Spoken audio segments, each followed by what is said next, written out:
Hey folks, thanks for watching another one of my great videos. What I want to show you today is what we're doing is we're making these little mini bales. And I've been doing these bales for about 4 years now. I guess with the machine here I made about 1,000 of them already. The machine is holding up really good. Let me explain what this machine is. This is a replica of a early 1900s hay press. And it's a 1/3 scale model, and it's an exact replica. We had a guy make it for us. He's a machinist, and it cranks out these little guys. In the big version, it would be a lot larger. You'd have a few more guys than just me. You'd have a guy working the engine to make sure it's all oiled up, make sure the machine is oiled up. That would be one guy's job. You'd have 2 guys loading hay into the feeder here. Then you'd have 2 guys here, one on each side, putting the wire through to tie the bales. Then you'd have another guy, once they are baled, to put them on the hay wagon. Then you'd have a whole nother set of just taking them back to the barn. So what I want to explain is this is not hay. Everyone thinks this is hay. It's not. It's straw. What is straw? Straw is what's left over from your grains, from your wheat. So you cut the top of it off and you have the stalks. What do you do with it? Bale it up and you use it for bedding. In our case, we're going to bale it up into these little mini bales, and we're going to use them for decorations. Because for all you single guys out there, you're looking for a girl, you may want to buy one of these. Women get impressed. We don't have any girls here to ask because we're in the middle of a work day here, but trust me, the women love these. So listen, I'm going to start this up and I'm going to show you how I'm running it, alright?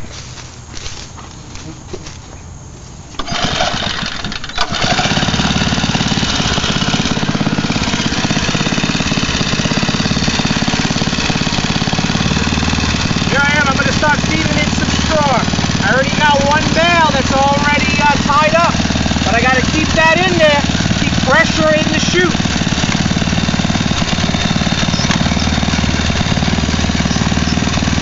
Alright, these blocks here are your separator blocks. They're going to go in between. These grooves here, I'm going to use my metal fork to run the string through. This is a Pampered Chef spatula, but in the real version you would use a pitchfork. And now I got to clear the path for this separating block.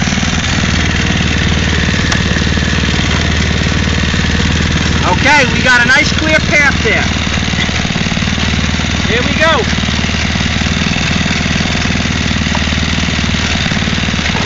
Okay, now that block is in. So now I have this bale. It is separated. But now, in order for me to put the string through it, I gotta slide this around. These are tensioners. This is what's gonna hold this bale nice and tight so it compresses it.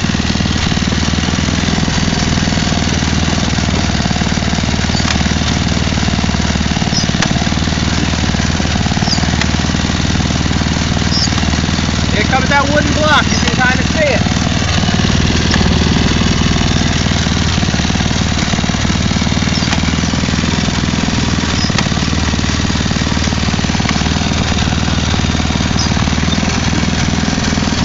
Alright, here you go. Here's my bale. I got pressure on it from this bale that's already tied off, and I got pressure from the machine here. Now I'm going to take my rod. Got a point on it, and here's my twine, okay? For this we're going to use twine. Back in the day, they did use steel. They used steel wire. It's going to go right through that groove. Now this is where if it was a real deal, the other guy would grab the string and push it through.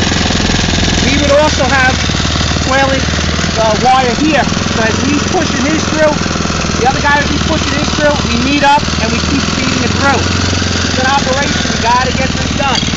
And I'm gonna come back around. I'm gonna tie it off.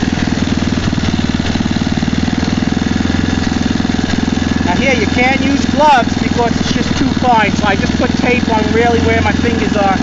I'm gonna work with the twine here. So I'm going to do the bottom one now.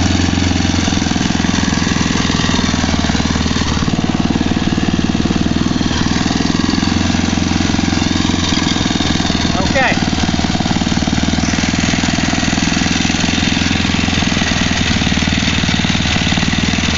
Got this nice and tied off. Okay, now, what I have here is the 1 bale that's already tied off. it out is add more straw. Now don't get me wrong, folks, you can bale hay with this. They did that. But what I'm using is straw. Okay.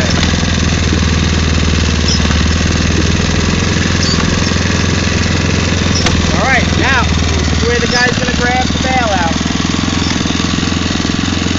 Folks, we got like a 3-pound little bale here.